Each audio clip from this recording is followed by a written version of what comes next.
Salut à tous, eh bien on continue ces critiques des séries Star Wars. Aujourd'hui, The Mandalorian. Et donc je vais juste vous expliquer vite fait le concept. Donc je note un épisode sur un à chaque fois et à la fin on a la note de la série entière. Par exemple là il y aura 8 épisodes, donc le maximum que la série puisse avoir c'est 8 sur 8, voilà. Au cas où si vous connaissez pas le truc, c'est ça mon principe. Et donc je vais me lancer tout de suite. Critique de l'épisode 1.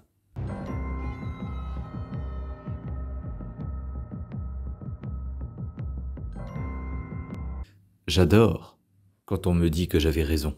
Parce que dès le premier épisode, et même pire, dès le premier plan, et j'exagère pas, hein, dès qu'on a vu le personnage et tout, dès le premier plan, je me suis dit, ok, ça va déjà être mieux tourné. Et c'est le cas. Putain. Et j'en suis content, évidemment. Mais c'est vraiment la chose que je me suis dit en premier, c'est dès le premier plan, putain, c'est déjà meilleur que Kenobi. Et donc, ce sera vraiment une critique pour le début, là, qui va vraiment naviguer autour de la comparaison avec Kenobi, que j'ai vu juste avant. Parce que cette série est déjà bien meilleure que Kenobi au premier épisode. Oui. Et je pèse mes mots. Bon, pour tout de suite évacuer le petit point négatif qui dérange un peu, c'est que l'ambiance se pose pas. Là où, évidemment, le premier épisode de Kenobi, c'était beaucoup plus lent. Mais c'était mal fait, donc pas vraiment intéressant. Après, je peux comprendre que ça ait plu. Mais c'était pas aussi long que Kenobi, et c'est vrai que l'épisode 1 de Kenobi, contrairement à celui-là, l'ambiance se posait un peu plus, on prenait notre temps, tout ça.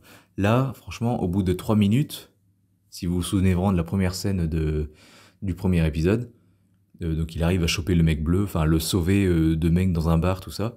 Au bout de 3 minutes, ça y est, il se casse déjà. Il l'a avec lui, et puis il se casse.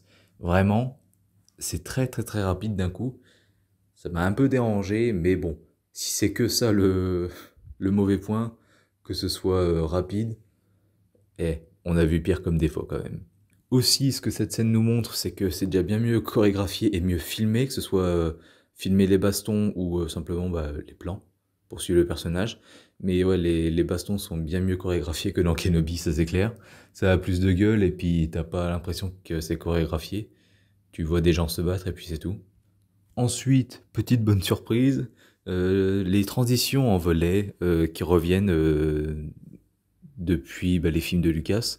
Il y en avait un peu dans la postlogie, mais surtout dans le 7.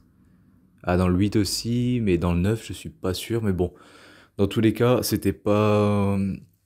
il n'était pas aussi important que dans la prélogie et la trilogie originale. Bon, là non plus, j'en ai noté qu'un, je crois, mais c'est rigolo qu'ils reprennent les mêmes procédés de réalisation que ce que Lucas avait décidé pour ses deux premières trilogies. Je trouve ça rigolo, que c'était un bon petit clin d'œil. Enfin, de la musique qu'on entend. C'est pas de la musique de merde qui accompagne juste l'action. Là, vraiment, j'en ai noté 3 rien qu'au premier épisode. Et je les ai entendus. Je les ai écoutés, je les ai entendus. Elles étaient là, elles vivaient. Donc il y a déjà la musique de la première scène, la musique du générique, bien sûr, donc de fin, et puis de l'écran titre, Mandalorian, que j'ai mis. Une musique aussi quand il apprend à dresser les espèces de poissons qui ont été enculés par des dinosaures, là. Enfin, vous voyez ce que je veux dire, quoi, les têtes de poissons avec un cul de dinosaure, avec la queue, puis les pattes arrière, tout ça. Les clogs. Non, les clougs. C'est le cloug de Le Père Noël est une ordure, je sais pas. Non, mais les clogs, clorg, un truc bizarre, là, comme ça. Quand il pose un peu sa main sur eux pour les dompter, tout ça, les calmer. J'ai bien aimé la musique, et après, pareil, il s'en va avec le vieux, là, quelque part. Et pareil, il y a une bonne petite musique qui suit l'action. Vraiment, ça y est, la musique est vivante, on l'entend, elle est là. Et ça, j'ai adoré. Autre truc bien mieux fait que Kenobi, le décor. Notamment, par exemple, pour donner un bon exemple rapide, où il rencontre le robot. Donc l'espèce de petite ville. C'est peut-être vraiment un avant-poste, parce que j'avais dit avant-poste dans la série de Kenobi, mais c'est pas ça un avant-poste, mais je savais pas comment appeler ça, à part un relais colis, si vous avez vu ma critique. Et là, oui, cette espèce d'avant-poste où je sais pas, enfin là où ils vont chercher bébé Yoda, en gros. D'ailleurs, je m'attendais pas à ce qu'il soit là dès le premier épisode, je pensais que c'était en fin de série, en fait. Et non. Parce que oui, bah, à l'époque, je suivais à peine, hein, j'en avais rien à foutre. Mais donc, ce décor où il rencontre le robot, ça a beau être une petite, c'est même pas une ville, c'est juste, 2-3 baraques là comme ça vite fait et puis voilà, c'est un petit QG et voilà, ça a beau ne pas être grand, ne pas être gigantesque, putain, c'est crédible! Tu sens que les murs ont vécu, il y a beaucoup de gens qui sont là, tu pas juste, 2-3 stormtroopers et puis hop, c'est bon. D'ailleurs la scène est plutôt bonne et vraiment, bah oui, le plan est vivant, enfin le décor est vivant. T'as pas l'impression de voir un décor, c'est pas nul. Donc à nouveau, c'est bien meilleur que Kenobi. D'ailleurs, petite mention spéciale pour le robot qui est pas là très longtemps, mais qui a un bon ajout à l'univers de Star Wars. J'aime bien cette espèce de robot, je sais pas si on en reverra des comme lui, mais bon, parce que visiblement lui non. Mais bonne petite surprise, et franchement, ce genre de robot, on peut les faire. Même qui se déplacent aussi vite et tout, on peut déjà les faire aujourd'hui, et je vois bien Disney en créer un d'ici 5-10 ans pour leur Disneyland à eux.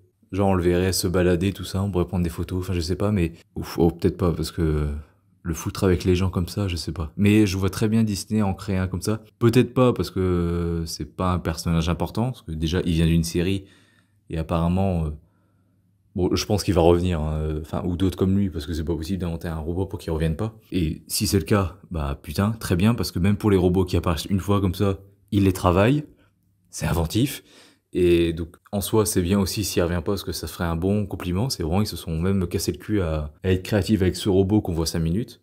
Mais franchement, même si on le voit dans une série, et même s'il dure qu'un épisode, je vois bien Disney en créer un en vrai.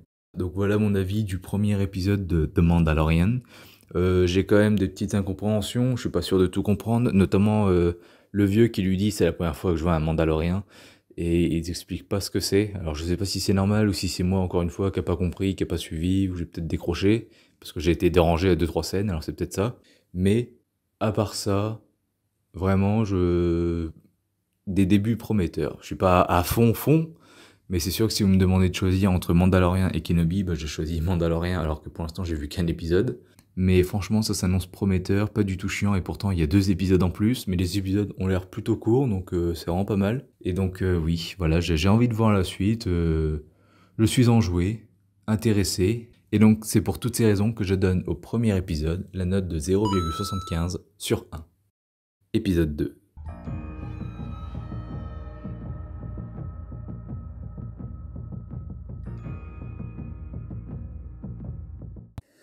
Alors, avis global de l'épisode 2, bon, c'est toujours bien fait, enfin ça se tient bien, ça se regarde très bien et tout.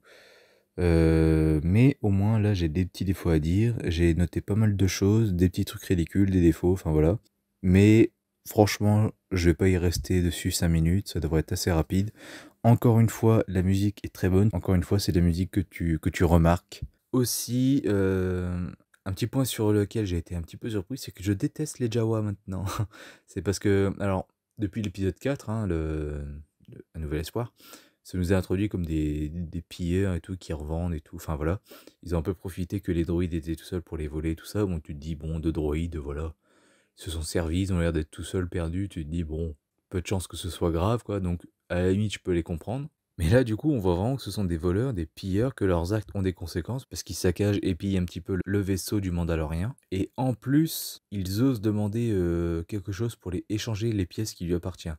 Ça m'a, bon, j'ai eu un petit peu des Roland de Le plus beau métier du monde avec Gérard Depardieu.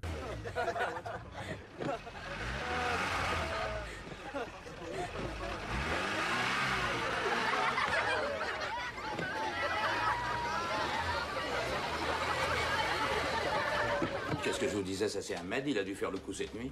Qu'est-ce que vous faites? Là, je récupère mes roues. Vous me donnez un coup de main, là? Ah non, non, non, mais ça c'est Ahmed, oh. Non, mais enfin, vous venez de me dire qu'il me les avait piqués cette nuit. Ah, peut-être, mais maintenant dans son esprit c'est à lui. Et il aime pas qu'on touche à ses affaires. Non, mais vous vous foutez de moi, là? Donc là, c'est un peu la même chose, quoi. Ils ont volé, donc c'est à eux.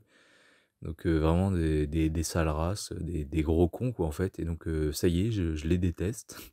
Franchement, cet épisode me les a rendus assez détestables, puisqu'on voit du coup le poids de leurs actes. Là où Kenobi, bah, c'était traité comme une blague. Ah, tu pourrais au moins me laver ce que tu me voles avant de me les vendre. Enfin bref, voilà. Et autre chose que j'ai remarqué, c'est que je les entendais parler dans cet épisode, et j'avais l'impression d'entendre les mignons. Alors je sais pas si c'est parce que j'ai vu les deux mignons récemment, et les deux premiers, moi, chez méchant, et que voilà, je suis un peu affectés par tout ça.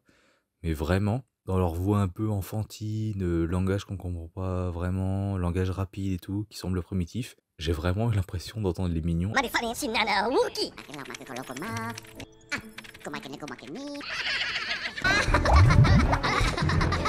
Aussi, leurs yeux sont rouges maintenant.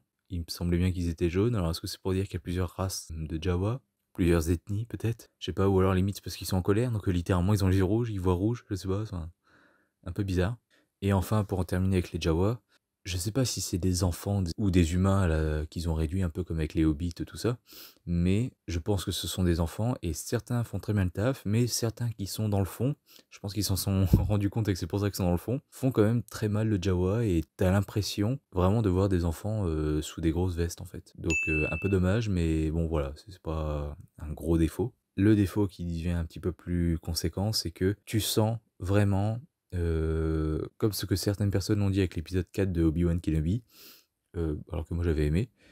Là, même si j'aime bien et tout, hein, c'est agréable à suivre et tout, c'est bien fait, tu sens que c'est un épisode prétexte pour ralentir l'action et avoir un épisode en plus. Parce que clairement, si ça avait été un film, cette partie-là, on l'aurait pas eu. Ça fait que ralentir l'action, c'est clairement que les séries qui peuvent se permettre d'avoir ce genre de petite histoire. Et dans le sens petite histoire, c'est que, alors je sais pas si vous le savez, mais il y a phase 1 et début de phase 2 de Marvel, il y avait des one-shots, comme ils appelaient, des petits courts-métrages. Et dans Iron Man 2, on voit Coulson qui dit à Tony Stark, je dois aller au Nouveau-Mexique, donc là où est tombé Mjolnir, le marteau de Thor, et Thor lui-même. Donc il doit aller là-bas. Et en fait, ils ont fait un court-métrage, une petite histoire en allant voir le marteau de Thor. Et limite, t'as l'impression que c'est ça en fait. Ils auraient pu appeler cet épisode pareil. Au lieu d'appeler chapitre 2 l'enfant, ils auraient pu l'appeler chapitre 2 une petite histoire avant de partir. Ou avant de repartir plutôt. Enfin voilà. C'est vraiment, tu sens que c'est pas important, que c'était juste pour étirer l'action, étirer l'intrigue pour avoir un épisode en plus. Parce que vraiment, sans cet épisode qui est pas du tout important, on n'aurait eu que cet épisode. Aussi, j'ai l'impression que les créateurs ont fait un petit amalgame, c'est parce que forcément, c'est un enfant de la race de Yoda. Donc forcément, il a la force en lui. Ok. Et il l'aide, le Mandalorien, alors que c'est un bébé. Ok. Bon, si vous voulez, alors peut-être que je n'ai pas de bonnes connaissances en Star Wars et que vous allez me sortir que tous les gens de la race de Yoda ont la force. Peut-être, mais bon, moi je me dis à partir du moment où tous les humains n'ont pas forcément la force, pourquoi tous les Yoda l'auraient, mais bon, ok, si vous voulez. Et enfin, un dialogue bien ridicule, j'ai pas compris vraiment, dites-moi si je comprends mal ou pas, ou si ça a été mal sous-titré. Mais en gros, le Mandalorien dit au mec là, qu'il a aidé sur dans ce désert, qui est d'ailleurs un peu, qui a une tête de singe, j'ai l'impression, enfin, je me suis fait les planètes des singes là, les deux nouveaux, enfin les deux derniers il y a pas longtemps, et je sais pas, j'ai l'impression de revoir un singe de cette saga, et enfin voilà, ça me fait rire, mais bon, ok. Et donc, le Mandalorien dit à ce personnage j'aimerais te remercier, partageons la récompense. Donc le remercier pour tout ce qu'il a fait pour lui. L'autre lui répond je ne peux pas accepter, tu es mon invité, je suis donc à ton service. Ok. Et le Mandalorien ajoute j'aimerais un équipier comme toi aussi talentueux. Alors bon, j'ai pas compris en quoi il était talentueux, mais bon, si tu veux, pour moi il a juste aidé. Mais il lui dit voilà, j'aimerais un équipier comme toi aussi, avec ton talent, et je te paierai bien. Et l'autre lui dit, donc en plus il le paierait bien, donc il serait même pas esclave ou quoi. Mais l'autre lui répond merci, mais non, j'ai travaillé toute ma vie pour échapper à la servitude. Il a dit il y a 2 secondes, je suis à ton service parce que tu es mon invité. Alors je suis d'accord, oui, s'il part avec lui, c'est plus son invité, ils sont collègues, mais vous voyez ce que je veux dire, quoi. Il veut échapper à la servitude, mais pas trop, pas quand t'es son invité. Donc bref, voilà, c'est vraiment épisode prétexte pour ralentir l'action, comme j'ai dit, mais j'ai bien aimé, ça suit bien, c'est bien fait, la musique est bonne encore une fois, et voilà. C'est donc pour toutes ces raisons que je donne à l'épisode 2 la note de 0,5 sur 1. Épisode 3.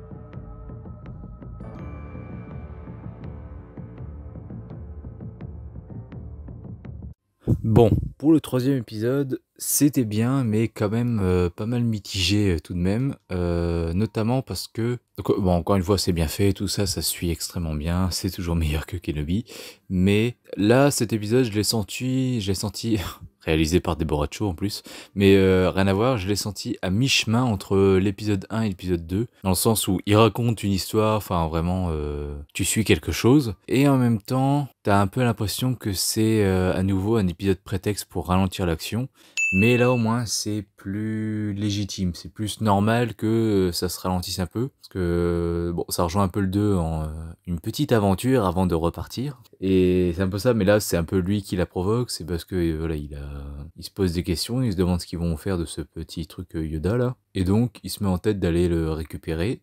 Et donc après, bah, tous les autres entendent parler de ça, et puis bah, ils viennent ils viennent l'affronter pour l'empêcher.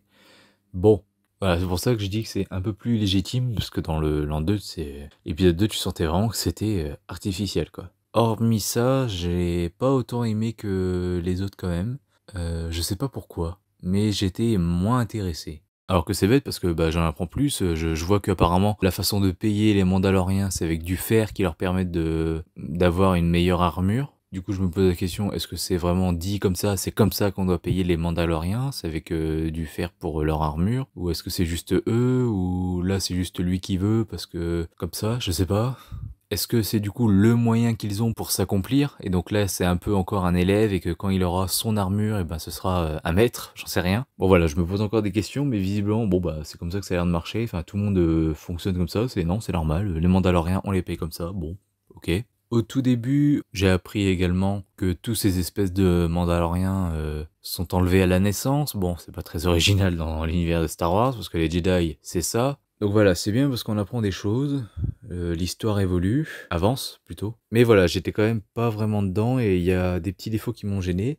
Notamment au tout début, la première scène, le jeu d'acteur, enfin première scène où on le voit, le jeu d'acteur de Carl Weathers, voilà, on le voit dans un espèce d'hologramme et j'avais l'impression en fait de voir un jeu vidéo. Vous savez, parfois on a des petits trucs comme ça, des petites apparitions, on a toujours une petite voix qui est en gros le tutoriel, mais une petite voix qui nous accompagne et qui revient souvent. Et là c'était un peu ça, enfin son jeu d'acteur il était pas vraiment à fond.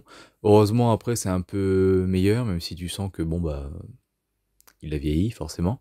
Encore une fois, donc la musique est bien, il y a des bons petits morceaux et franchement, je vais pas dire pour la première fois parce qu'il faut déjà que je le fasse pour Game of Thrones, mais pour la première fois, je pense que je vais aller réécouter la musique d'une série en fait. Parce que les films, je fais tout le temps quand j'aime les musiques, mais là, ouais, je compte aller réécouter la musique parce que vraiment les morceaux, j'ai adoré. Il y en a certains qui font un peu ridicule, vieux. T'as l'impression que les morceaux ont été inventés dans les années 70-80. Ils ont été récupérés là pour la série. Alors si ça se trouve c'est le cas, ce serait rigolo. Mais vraiment t'as cette petite impression. Bon ça dérange pas trop, mais c'est pas les meilleurs morceaux qu'ils nous proposent non plus quoi. Ensuite, alors un ami m'en a parlé quand je lui ai donné mon avis sur la série Obi-Wan. Il m'a parlé d'une technologie, en gros c'est une espèce de grande salle circulaire et en gros c'est ce dont ils se sont servis pour faire les séries Marvel, je sais pas, mais Star Wars. Et alors oui, grâce à l'avis de Durandal sur l'épisode 1, j'ai pu voir à quoi ça ressemblait. Et ouais, là je l'ai senti, alors déjà dans l'épisode 2 où il y a un moment ça allait plutôt vite, et je sais pas, il y avait un truc qui me dérangeait un peu dans le fond, enfin le fond défilait trop vite, je sais pas, mais je crois que c'était pas raccord avec le Mandalorien qui était vraiment filmé, un peu comme s'il se déplaçait pas à la même vitesse. C'est peut-être ça le sentiment de mal-être que j'ai eu, mais c'était vraiment bizarre. Et là, j'ai eu un autre problème avec ça, c'est qu'il y a un moment, on suit un peu le point de vue de Carl Weathers, qui est en train de regarder le Mandalorien qui est dans un speeder. Et donc tu vois le speeder se déplacer et tu sens que c'est plat. C'est un peu, à mon avis, ils vont devoir le développer avec un système de 3D, je sais pas, mais tu sens que c'est plat. Alors ça doit très très bien marcher pour les grands environnements, enfin genre tu filmes un personnage et puis au loin il y a une montagne, bon bah voilà, ça peut se faire tranquille.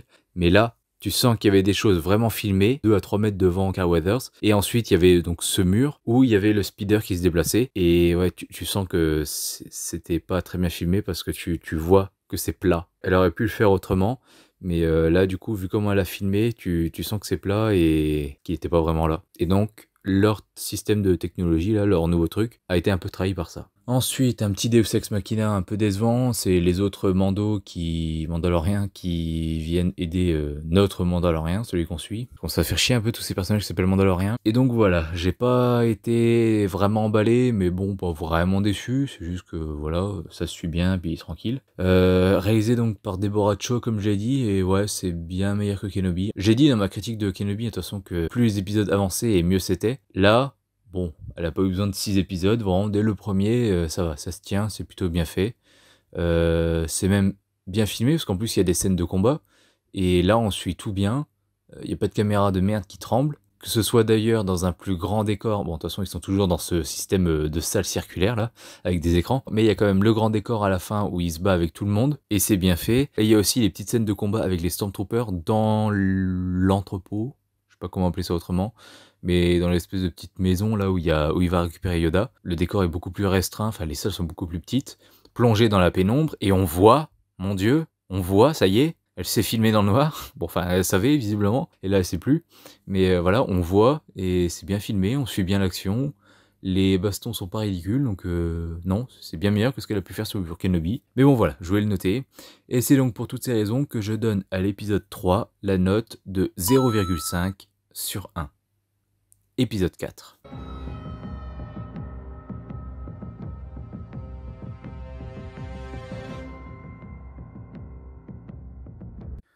Ouais, et ben bien moins intéressant cet épisode 4. Vraiment mitigé. Bon déjà, pour évacuer ça tout de suite, j'ai rien noté en musique, contrairement aux 3 premiers épisodes, à part la toute première musique de la toute première scène, qui rejoint ce que j'ai dit dans l'épisode précédent, quand je dis que la musique fait un peu vieillotte, mais là en plus elle est pas inspirée, c'est vraiment, ils ont fait pam pam pam pam pam pam pam, et puis voilà, ils se sont dit, c'est bon, ça marche, il y a des pom pom, voilà.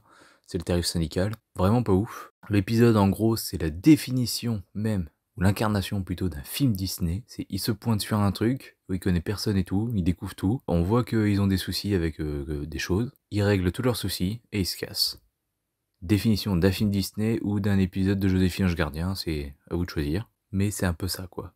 Le pire c'est quand il doit annoncer à une femme qu'il a bien accueillie, qu'il doit partir. Alors ok, on voit que les deux sont intéressés l'un envers l'autre, mais pourquoi ? Et de 2, le pire c'est qu'ils y vont vraiment à fond quoi, genre ils s'isolent tous les deux, ouais désolé je dois partir et tout, mais voilà, ma place n'est pas ici. Ah, mon Dieu. Et donc pourquoi je suis moins intéressé, bah c'est parce que, en fait c'est pas médiocre déjà, mais j'ai juste été moins intéressé par l'intrigue que me propose cet épisode et ce qu'il me vend comme suite en fait. Parce que là j'ai vraiment l'impression que là l'enjeu c'est juste chercher un bon petit coin pour vivre en paix et laisser l'enfant pour qu'il soit tranquille quoi. C'est tout. Parce que clairement si il n'y avait pas eu ce soldat à la toute fin, il serait parti en laissant l'enfant là, en disant c'est bon, sa mission est terminée, il lui a trouvé un petit havre de paix où il pourra vivre tranquille, et après il partait quoi. Donc j'ai vraiment l'impression que là l'enjeu c'est ça, parce que le soldat qu'il a retrouvé à la fin et qui manque de tuer bébé Yoda montre qu'il doit toujours protéger l'enfant, mais enfin voilà quoi. En soi s'il avait pas été là, série terminée j'ai envie de dire. Alors que là j'ai l'impression que dans les épisodes prochains ce sera juste ça en fait, il faudra trouver une planète, ils vont visiter une planète à chaque fois, ils vont régler les soucis des gens. Bon allez, je le laisse là. Il y a un soldat qui arrive. Bon bah tant pis. Bon bah on repart alors. Enfin vraiment, ça se suivait bien et tout, hein. Puis j'étais content de revoir les trucs à 2 pattes là, de l'Empire. Première fois qu'on en voit un dans le noir aussi, parce que... Alors, dans les films, enfin dans les films, séries, tout ça, parce que je savais pas que leurs yeux étaient rouges. Bon, ça m'a surpris de voir ça, alors que pourtant j'ai joué à Fallen Order. Battlefront 1 et 2, il me semble bien qu'il y a des missions, genre une mission de la nuit, et puis que t'affrontes ça. Et je me souvenais pas que leurs yeux étaient rouges, donc... Voilà, ça m'a fait plaisir de le voir parce que enfin du Star Wars autre que Stormtrooper, sable laser, Force, voilà quoi. Enfin des trucs de l'Empire comme ça. C'est pas juste des vaisseaux qu'on connaît, c'est vraiment des trucs qu'on voit pas assez, je trouve. Ces trucs à 2 pattes et les espèces de chats là, les TRTT je crois, non, c'est un truc comme ça. C'est... Voilà, ça me manque parce que je trouve qu'on les voit pas assez. C'est pas assez une grosse menace. Et puis là c'est une menace pendant 2 minutes. Donc j'aimerais bien qu'un jour on les voit plus. Donc voilà. C'était sympathique à suivre, mais ce que ça promet pour la suite, pas vraiment intéressé quoi. Donc c'est pour toutes ces raisons que je donne à cet épisode 4 la note de 0,5 sur 1. Épisode 5.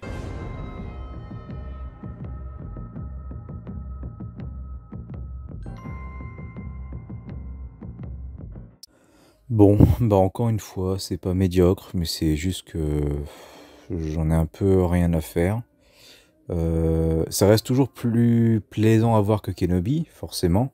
Mais en fait, ce qui me dérange, c'est que je sais pas où ça va. Je pense que j'aimerais plus une fois que j'aurai tout vu.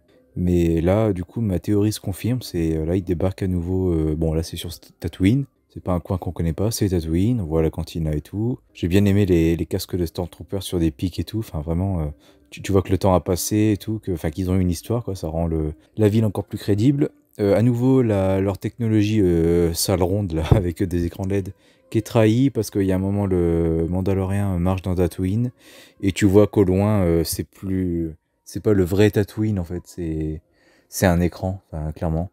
Ça se voit, donc c'est un peu trop visible, mais bon, tant pis. Mais bon, encore une fois, pas spécialement intéressé par ce qui se passe.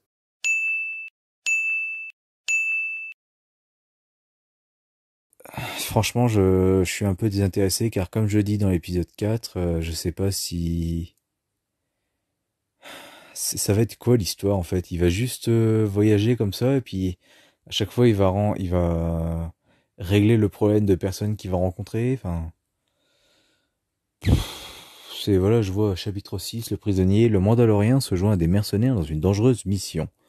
L'épisode 7 est quoi? Un ancien rival invite le Mandalorien à faire la paix.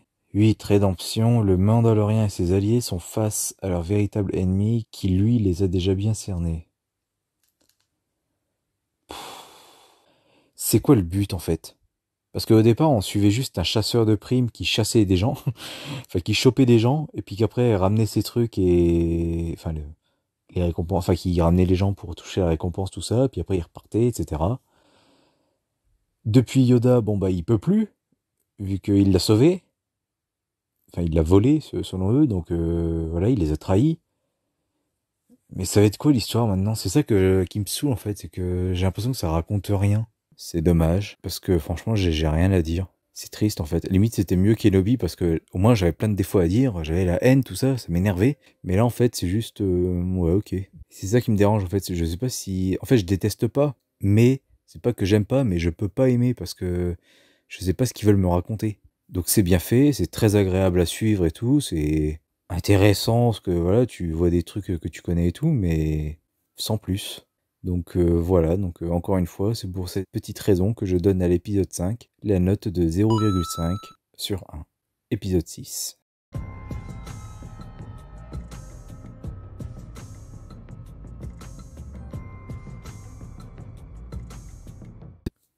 Alors, épisode 6, c'est bien celui qui m'énerve le plus pour l'instant. Parce que franchement, dès le départ, hein, je me suis dit, attends, je me serais pas gouré, j'aurais pas manqué un épisode là. Littéralement, j'ai pas loupé un épisode. Et non, non, voilà, j'ai bien vu l'épisode 5. Hein. Vraiment là, avant de faire cette critique, je suis allé voir à la fin de l'épisode 5 si j'avais pas manqué une ligne de dialogue ou pas. Et non, non. C'est juste que d'épisode 6, voilà, t'as une aventure comme ça, puis tu comprends pas. Parce qu'on récupère le Mandalorien qui arrive sur un vaisseau où il connaît des gens, ils ont une mission à faire, tu sais pas pourquoi. Ok.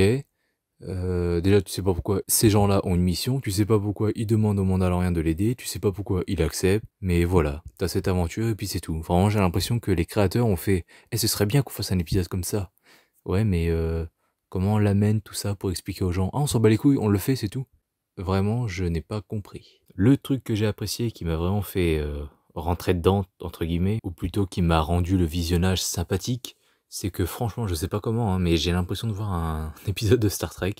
Peut-être parce qu'il y a plein d'espèces différentes, parce que on rencontre des gens comme ça, puis qu'après on s'en fout, ils ont leur petite aventure, je sais pas, enfin... Parce que les épisodes de Star Trek, c'est ça, hein, globalement, c'est un épisode, une aventure. Il y a très rarement un fil rouge.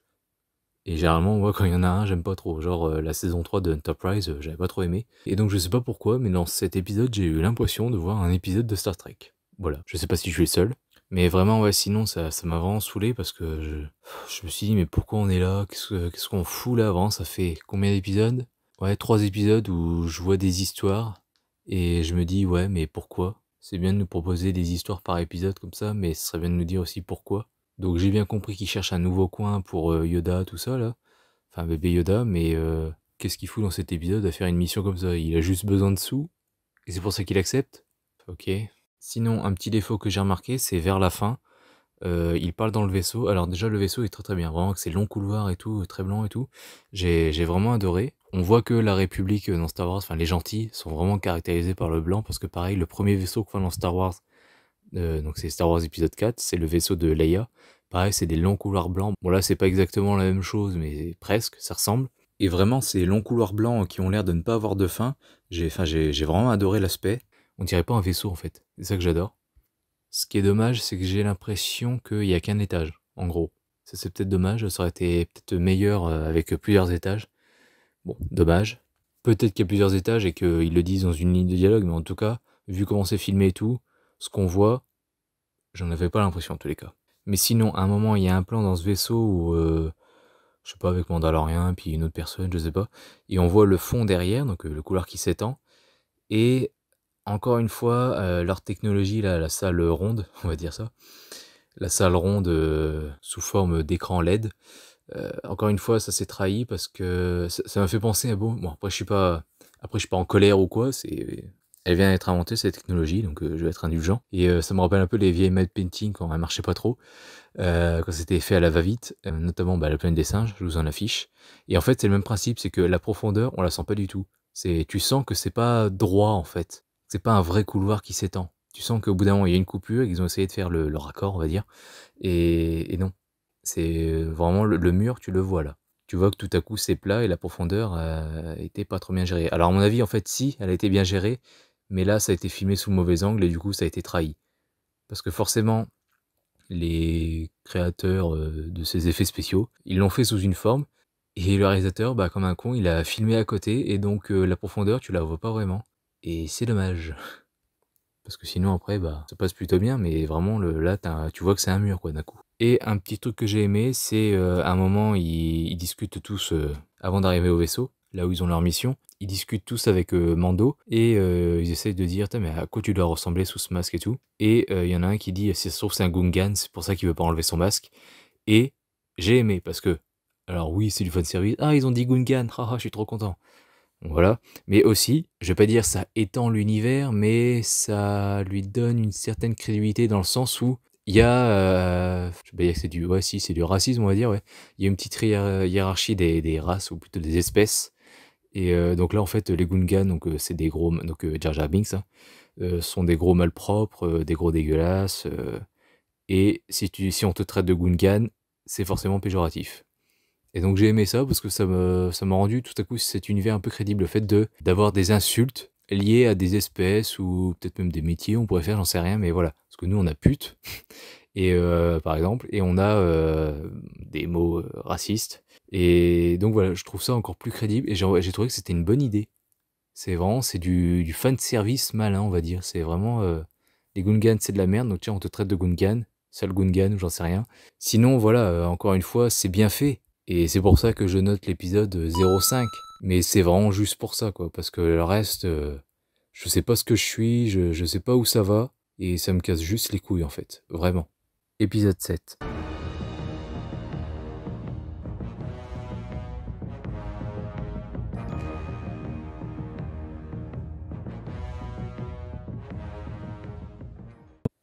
Ça y est, dis donc, l'histoire reprend enfin. Donc vraiment là, de ce que je vois, j'ai l'impression que la saison 1, c'est vraiment épisode 1, 2, 3, 7, 8. J'ai pas encore vu le 8, mais bon, c'est la suite de ça, donc voilà, l'histoire continue, etc. Donc, je suis bien content. Donc voilà, en fait, il y a 8 épisodes, mais en soi, il y en a que 5, quoi. On peut zapper vraiment les autres, c'est vraiment du remplissage, quoi. Donc voilà, je suis content parce que l'histoire reprend, et en plus, c'est un très bon épisode. Dis donc, dis donc, dis donc. Bon, il n'est pas parfait non plus, j'aurais des choses à redire. Par exemple, c'est pas forcément le plus passionnant à suivre. À chaque fois, il y a des ventres mous. Genre, le début, c'est un peu mou. Il va chercher les autres, c'est un peu mieux. Ensuite, quand il revoit Carl Weathers, tout ça, qui marche, tout ça, bon, c'est un peu mou. T'as une scène d'action, tu sens que c'est pour scène d'action, tout ça, voilà. Et pour qu'il y ait un petit retournement, genre après hier soir, voilà, j'ai changé d'avis, je peux plus vous tuer, je sais pas quoi, bon, si tu veux. Et jusqu'à la fin, après, c'est très bien, enfin, j'ai bien aimé. Bon, un petit truc dommage, c'est que j'avais flairé le piège, mais je pense comme tout le monde, parce que quand Mando, au tout début de l'épisode, écoute le message de Carl Weathers, franchement, je me suis dit, attends, c'est un piège, là. S'il fait ça, le Mandalorien a quand même beaucoup d'avantages, alors qu'il a merdé, il a trahi le code, il s'est enfui avec ce qu'il devait ramener, tout ça. Donc vraiment, tu te demandes, mais pourquoi il peut avoir autant d'avantages? C'est quand même bizarre. Pourquoi Carl Weathers ferait tout ça pour lui? Alors, ça me semblait bizarre, mais bon. Voilà, c'est un piège, ça se sentait, je pense que j'étais pas le seul, donc voilà. Un truc ridicule, parce que dans cet épisode, le Mandalorien va chercher Gina Carano, Cara Dune, Cara Dune, je sais pas, et le vieil homme qui ressemble un peu à un singe, comme j'ai dit, à un chimpanzé, et qui lui a appris à dompter les bêtes, tout ça dans le premier épisode. Donc il va les chercher et on découvre que ce mec a réparé le droïde et qu'il l'a refait, il l'a révisé comme ils disent. Et on a quand même un flashback sur le mec qui récupère le droïde, qui l'entraîne et tout. Et on voit que le droïde doit tout réapprendre. Alors c'est ridicule parce que tout réapprendre à un droïde, je veux dire, même nous on fait mieux quoi, parce que quand on apprend quelque chose à un robot, on le met dans ses fils et dans ses puces. C'est ça le truc, c'est qu'on lui apprend pas à faire ça, c'est au pire, on dit à nos robots, vas-y fais ça, il le fait, on voit que c'est pas tout à fait parfait et on corrige. On lui dit pas, vas-y fais un peu mieux tout ça, enfin c'est complètement débile. Une rééducation de droïde. D'accord. Un peu débile et aussi bien sûr, donc voilà, le fond c'est débile et la forme parce que le flashback, qu'est-ce qu'il fout là? Enfin, les flashbacks c'est sur des trucs importants ou des trucs pour te révéler. Ah ouais en fait, donc tu vois, j'ai fait ceci, j'ai fait cela, mais là on s'en branle. Enfin, il pouvait le dire justement. On pouvait simplement le voir dire ça. Je sais pas, il dit à Mando et puis à la meuf, non calmez-vous, c'est bon, il vous fera rien. Je l'ai révisé, tout ça. Enfin, tout ce qu'il dit en voix off, il aurait pu le dire sans qu'on ait ce flashback. Enfin, c'est vraiment con, mais ok, c'est pas très grave, hein, mais ça, j'ai trouvé ça ridicule en fait. Tu vois en fait qu'ils essaient de faire ça comme si c'était important, sauf que bah non, il leur donné une seconde vie, puis bon, bah, voilà, on le voit. Et pour peu qu'on le voit dans l'épisode d'ailleurs. Mais bon, je pense qu'il y reviendra dans la suite. Parce que je sais plus s'ils le prennent, il me semble. Hein. Oui. Petite mention spéciale, parce que j'en ai pas parlé avant, mais vraiment, j'adore le duo Kara et Mando. J'adore leur alchimie, j'adore comment ils, en soi, sans vraiment le dire, sans vraiment le montrer, genre qu'ils s'aiment ou je sais pas quoi, on voit qu'ils tiennent quand même l'un à l'autre et que bah, rien que le fait qu'elle soit là, qu'il aille la chercher et qu'elle le suive, rien que ça montre que vas-y, t'es un pote, je vais t'aider quoi. Et franchement, j'adore leur relation et je sais que l'actrice s'est exprimée sur Twitter et du coup elle a été virée, donc elle va pas durer longtemps. Juste qu'elle a eu le temps de faire la saison 2, donc je pense qu'après voilà, on la verra plus, donc c'est triste parce que je l'aime bien. Mais bon, tant pis. Mais vraiment, j'adore leur alchimie, enfin leur lien et tout, comment ils se comportent l'un à l'autre et tout. C'est. Je les aime bien, vraiment, je les aime beaucoup. Ensuite, petite anecdote vite fait, mon premier jumpscare dans Star Wars, parce que il y a souvent des tirs de blaster qui surprennent ou des explosions, je ne sais quoi, mais j'ai jamais vraiment sursauté. Là, j'ai pas sursauté de ouf, mais j'ai quand même eu un petit bond. C'est le moment où les ptérodactyles les attaquent. Aussi, un petit truc comme ça à dire vite fait. Après ce que j'ai dit dans l'épisode précédent, qui me donnait l'impression de voir un épisode de Star Trek, là, j'avais l'impression de voir un épisode de Walking Dead. C'est vraiment arrivé vers la fin, quand ils arrivent au village et tout. Je me disais, mais merde, j'ai l'impression de connaître cette ambiance et tout. Enfin, ça me fait penser à quelque chose. Et en fait, oui, c'est Walking Dead, parce que quand tu vois le méchant débarquer, quand tu vois qu'ils se font niquer et tout, en gros, j'ai pas ressenti la même chose, mais ça m'a évoqué ce que j'ai ressenti à l'apparition de Negan. Donc j'espère que ce méchant sera bien, parce que quand même, mais vraiment, le déroulé et tout, hop, on a un plan, allez, on y va, et puis là, ils se font niquer en 2 secondes, il y a plein de gens qui apparaissent, ils sont encerclés, ils sont dans la merde. Vraiment, j'ai eu des relents de Walking Dead. Donc c'était cool, parce que j'adore cette série. Il y a un moment, il y a un truc que j'ai pas compris, c'est quand Mando contacte Quill, du coup, il lui dit, vas-y, casse-toi, on s'est fait repérer, enfin, on est encerclé, tout ça, vas-y, casse-toi, fous le bébé dans le vaisseau et ferme les portes, ou je sais plus quoi. Et, alors, ok, ça arriverait dans notre monde, mais d'où les Stormtroopers, là, sur leur scooter, entend sa transmission. Alors, c'est peut-être un truc qui peut être réglé en une ligne de dialogue que j'ai pas suivi. N'hésitez pas à me dire, mais j'ai pas compris pourquoi ils entendaient la transmission de Mando à Quill. Et d'ailleurs, pourquoi eux et pas tous les autres? Bon, pas compris. Et pour revenir vite fait à la mort de Quill, j'ai pas pleuré. Ils ont pas vraiment sorti les violons, mais le dernier plan pour le montrer lui mort est très bien fait. Enfin, c'est tout en sobriété, sans forcément sortir les violons. C'est vraiment, ils auraient pu le faire un petit peu, mais je trouvais que c'était déjà bien là ce qu'ils avaient fait. Et sans vraiment me faire pleurer ou me dire oh merde, oh, c'est chiant. Enfin voilà, parce que je m'en fiche un peu. C'est quand même triste. Parce que tu dis que c'est un peu à cause de Mando qu'il est mort. Parce que bah, il disait qu'il voulait plus suivre personne, qu'il voulait être tranquille sur sa planète.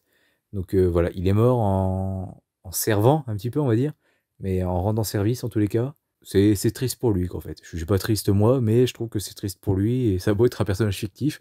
Ouais, je suis dégoûté pour lui, tant pis. Mais bon, après, il est vieux, ça va. Donc voilà, donc j'ai quelques petits défauts à dire, mais franchement, c'était vraiment très bien. Enfin, l'histoire continue, donc ça, j'étais déjà bien content. Et puis vraiment, l'épisode se tient bien, il est bien, agréable, enfin voilà. Donc c'est pour toutes ces raisons que je donne à cet épisode la note de 1 sur 1. Et si je me trompe pas, c'est bien le premier qui a la note maximale donc, de toutes les séries que j'ai faites. Donc vraiment, bravo. Épisode 8.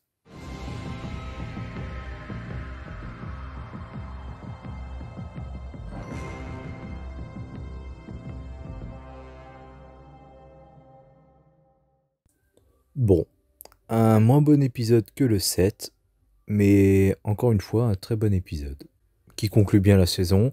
Le dernier plan est bien sûr évident, enfin, on s'en doutait qu'il n'était pas vraiment mort, mais bon, ok. Et donc voilà, encore une fois, un très bon épisode, et je vais vous citer les défauts et les bons points que j'ai trouvés.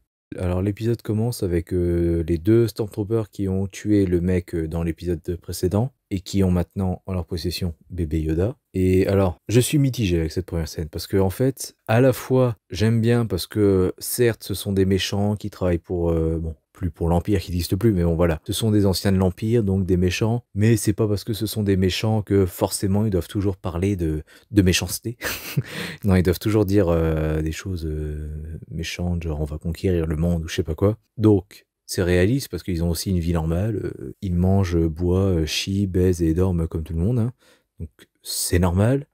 Mais à la fois, je pourrais comprendre qu'on dise ouais, mais putain, mais ils ont plus rien d'effrayant. Enfin, on n'est pas censé faire ça avec des méchants. Je peux comprendre. Donc voilà, même s'ils disent des choses ridicules, qui se ridiculisent un petit peu et que c'est drôle, enfin, tu rigoles d'eux et pas avec eux, tu rigoles d'eux. Voilà, j'accepte, d'autant plus que vraiment cette scène, je me suis dit non mais c'est pas possible, c'est Quentin Tarantino qui a réalisé ça ou quoi? Donc voilà, ça m'a fait rire, mais bon, je pourrais comprendre les critiques négatives. Cela dit, dès le premier écran de titre du générique de fin, j'ai compris, réalisé par Taika Waititi. Donc, est-ce si surprenant? Non. Là où c'est un peu chiant, c'est que du coup, t'as l'impression, enfin, je comprends pourquoi ils ont fait ça en même temps. C'est parce que voilà, on pouvait pas hop démarrer l'épisode, eux qui se posent tranquilles, on voit qu'ils ont bébé Yoda, etc. Et d'un seul coup, le droïde arrive et puis il les tue, voilà. Il fallait que ça dure quand même un petit peu longtemps parce que sinon, on a vraiment eu l'impression que le droïde était là à les attendre ou je ne sais quoi. Ce qui, voilà, aurait semblé un peu bizarre. Donc là, au moins, on voit qu'il a le temps d'arriver. Enfin voilà, il était un peu à leur trousse, peut-être, je sais pas. Mais voilà, on voit qu'il n'était pas tout de suite là, donc je comprends pourquoi ils ont fait ça. Là où c'est un peu chiant aussi, c'est que tu sens que ils ont fait de l'humour parce que c'est tout ce qu'ils avaient à faire dire à ces personnages-là. Ils avaient rien d'autre intéressant à leur raconter, ils avaient pas forcément envie de bosser là-dessus. Genre, qu'est-ce qu'on peut leur faire dire d'intéressant? Tu vois que c'est Disney qui est encore une fois derrière tout ça parce que c'est la même chose que j'ai dit pour No Way Home avec les 3 Spider-Man. Ils se balancent que des vannes globalement. Je veux dire, à part la scène où Tante May est morte et puis voilà, ils en parlent tous les 3. Cet échange-là qui est bien entre les 3. Le reste, pour moi, c'est que de la merde. J'en ai parlé dans ma critique. Et donc voilà, étant donné que c'est fait par la même compagnie, tu te dis, putain, je retrouve les mêmes torts partout, enfin c'est vraiment dingue. Mais bon, c'est surprenant, on va dire que non. Ensuite, un truc rigolo, mais dans le sens péjoratif, c'est un peu ridicule. Le méchant qui donne jusqu'à la nuit aux gentils pour prendre leurs décisions. Il est bien gentil et bien patient quand même. Ok, la situation est à son avantage, mais quand même, il est quand même bien gentil. Hein, parce que même Molostanen dans Retour vers le futur 3, hein, dans une comédie, même lui, il donne que 10 secondes, quoi. Si vous voulez. Là, pareil, c'est pas un grand défaut, mais c'est bien ridicule aussi. Donc, après une très bonne scène avec le droïde IG, je sais plus quoi, qui débarque en moto, et j'adore ces motos, vraiment, je suis content de les voir parce que vraiment, c'est mon truc préféré de Star Wars, ces espèces de motos flottantes qui vont super vite, enfin, je les adore. Il y a une mission dans Battlefront où on les conduit, enfin vraiment j'adore, c'est vraiment génial ce truc. Et donc après une bonne scène où ils rentrent dans la ville et ils butent un peu tout le monde, qui était vraiment très cool, c'est la première scène où vraiment depuis que je regarde un truc, une série Star Wars, je me dis putain c'est trop bien, enfin j'ai ressenti un truc et pour la première fois j'ai l'impression de regarder un film, enfin un gros truc avec plein de budget bien fait que je vais voir au cinéma, que je découvre au cinéma. C'était vraiment très généreuse hein, cette scène, vraiment, c'est du bon divertissement. Et donc après ça, donc voilà, il y a une petite bagarre entre les gentils et les méchants, et il y a une explosion, et on voit Carl Weathers réagir à cette explosion, et le mec qui fait juste un petit recul en arrière, il fait genre d'être projeté, mais tu vois qu'il est vieux et qu'il pouvait pas non plus faire n'importe quoi avec lui. J'ai envie de dire, putain, vous le filmez de dos, ou genre de près comme ça pour un petit plan, pour qu'on voit que c'est lui, puis après vous le filmez de dos, puis vous foutez une doublure, enfin je sais pas, mais pour le projeter sur un mur, j'en sais rien, mais est-ce que là, ça se voit qu'il était vieux, il a juste fait, hop, un petit saut en arrière comme ça, il a fait genre de se cogner au mur et puis c'est tout quoi, parce que c'était peut-être pour les décors. Je ne sais pas. Peut-être aussi pour ça, je ne sais pas, mais vraiment... Bon, il est vieux, on va dire ça. Ensuite, bon truc que Durandal a critiqué dans ses critiques, c'est que voilà, En gros, il a pas confiance au droïde parce que, selon lui, la bonne idée, selon Durandal, ce serait qu'en fait, il pourrait enregistrer son visage ou des choses qu'il fait, je sais pas, enfin voilà. Oui, oui, c'est vrai que c'est une bonne idée, mais le fait que c'est un truc qui lui vienne, un traumatisme, qui lui vienne de l'enfance, qu'il trimballe jusque-là et qu'à la fin de cette saison, il apprend à faire confiance à un droïde, au point d'enlever son casque. Après, quand il a dit aucun être vivant n'a vu mon visage depuis que j'ai prêté serment, moi j'ai dit la phrase du droïde avant lui, donc voilà, je l'ai vu venir. Mais au moins, je trouve que c'était une bonne évolution, et surtout un bon moyen de le montrer qu'il accordait enfin sa confiance au droïde, tout simplement en enlevant son casque. Bon, petit défaut subjectif, moi j'aurais pas montré son visage au public, je l'aurais filmé de dos en fait. En soi, on peut se dire, voilà, aucun être vivant n'a vu son visage, bah si, nous. Donc voilà, ça tue un peu ce qu'il dit en fait. Et je pourrais comprendre que vous ne compreniez pas ce que je dis ou que vous soyez pas d'accord, mais moi j'aurais pas filmé son visage. Très certainement que au bout d'un moment dans la série, il va enlever son casque. Donc du coup, j'aurais fait attendre au public ce moment-là pour voir le visage de l'acteur. Surtout qu'en plus, on sait que c'est lui qui joue le Mandalorien, c'est Pedro Pascal. C'est pas quelqu'un d'inconnu, donc c'est pas un Daft Punk, voilà, on connaît son visage, donc voilà, si quelqu'un se demandait, mais c'est qui l'acteur qui fait le Mandalorien? Voilà, tu vas sur Google Images, tu tapes son nom, tu l'as quoi. Donc on n'était pas vraiment obligé non plus, donc moi, franchement, j'étais un peu déçu de voir qu'on filme son visage. En revanche, là où je suis content, c'est que quand tu vois les films Marvel où ils ont jamais leur casque sur la tête, ou leur masque, ça tue un peu le truc super-héros pour moi, mais bon, c'est pas grave. Et donc là, franchement, de voir que la compagnie qui gère Marvel, qui gère également Star Wars, donc Disney, enfin, ils ont fait un effort. Ils savent mettre au personnage principal le casque sur sa tête tout le temps et ne jamais l'enlever. Et ça, c'est fort. Donc voilà, un petit compliment pour Disney. Après tout, j'arrête pas de détailler, donc je peux bien leur donner un petit. Un petit truc un peu cliché, mais bon, pas très grave, c'est le dialogue, bah, juste avant ça, en fait. Non, laisse-moi, je suis fini, je vais mourir. Non, non, je ne t'abandonne pas, je ne partirai pas sans toi. On sent pas spécialement de l'amour, alors je sais pas s'ils ont voulu faire genre, ouais, vous avez vu, ils s'aiment, ils commencent à s'aimer ou quoi. Bon, j'ai pas ressenti ça personnellement, donc j'espère que ça reste de l'amitié. Mais franchement, ce genre de dialogue cliché, j'en ai un peu marre, mais bon, c'est pas grave. Ensuite, truc que j'ai un peu trouvé décevant, c'est Durandal a critiqué ça d'ailleurs dans Star Wars 8, parce que d'une bouche d'égout à une autre, on a une transition en volée. Là, d'un plan sur un bateau à un autre, t'as une transition en volée. C'est qu'on filme un bateau de derrière, enfin voilà, la caméra est derrière, puis le bateau s'en va. Et hop, t'as une transition en volée, puis on le récupère sans doute un peu plus loin. Et là, c'est filmé devant. Vous êtes sérieux là? Ah, putain, Lucas, où es-tu? Où es-tu? Franchement, quand je vois ce genre de truc, je me dis, putain, mais regardez les films de Lucas et essayez de noter à quel moment il y a des transitions en volée. Vous voyez bien qu'il y a un sens quand même. Donc franchement, à côté de ça, la transition en volée d'une bouche d'égout à l'autre, c'est rien à côté de ça. Et juste, à nouveau, une petite critique envers Disney. On a vu dans Terminator 2 que du métal, dans du métal fondu, ça fond. Donc Disney, du métal dans de la lave, ça fond. Mais bon, c'est pour faire la petite scène de sacrifice. Voilà, le droïde se sacrifie, il meurt, tout ça, il répète son petit code. J'ai pas le droit d'être arrêté ou je sais pas quoi. Donc voilà, au moins la scène est bien, puis ils arrivent à les battre, tout ça. Ensuite, la scène aussi, le climax avec le méchant qui débarque en TIE Fighter est très bonne aussi. Enfin voilà, franchement, j'ai beaucoup apprécié cette fin de saison parce que après 3 épisodes de vide où je me demande mais quel est l'intérêt, ça fait du bien. Donc j'ai vraiment aimé ces 5 épisodes que j'ai dit avoir appréciés. Donc je le pense, vraiment. Et bon, je le dis tout de suite, j'ai un peu hâte. Je suis pas impatient au point de me faire là la saison 2 dans la foulée. Mais je vais d'abord faire cette critique, faire le montage et tout. Mais je verrai la suite et puis bah, j'espère que ce sera bien. Et bon, pour être honnête, j'ai mis longtemps à me décider quelle note attribuer à cet épisode. J'hésitais entre 0,75 et 1. Franchement, voilà, je me disais, est-ce que les défauts sont vraiment aussi importants que ça? À côté des scènes que j'ai bien aimées et tout. Donc voilà, j'ai pu prendre ma décision et c'est donc pour toutes ces raisons que je donne à l'épisode 8 la note de 1 sur 1. Et donc, quand on additionne la note de chaque épisode, on en arrive à une moyenne de 5,25 sur 8. En conclusion, eh ben, c'était intéressant quand même, c'était vraiment sympathique, hormis les 3 épisodes que j'ai pas vraiment aimés. Voici mon classement d'ailleurs des épisodes. Donc voilà, j'attends tranquillement de voir la suite, je sais pas, dans la fin de semaine, je pense. J'ai pas spécialement d'attente, je suis pas spécialement impatient. C'est infiniment meilleur que Kenobi. Je peux comprendre que des gens n'aient pas aimé The Mandalorian pour je ne sais quelle raison.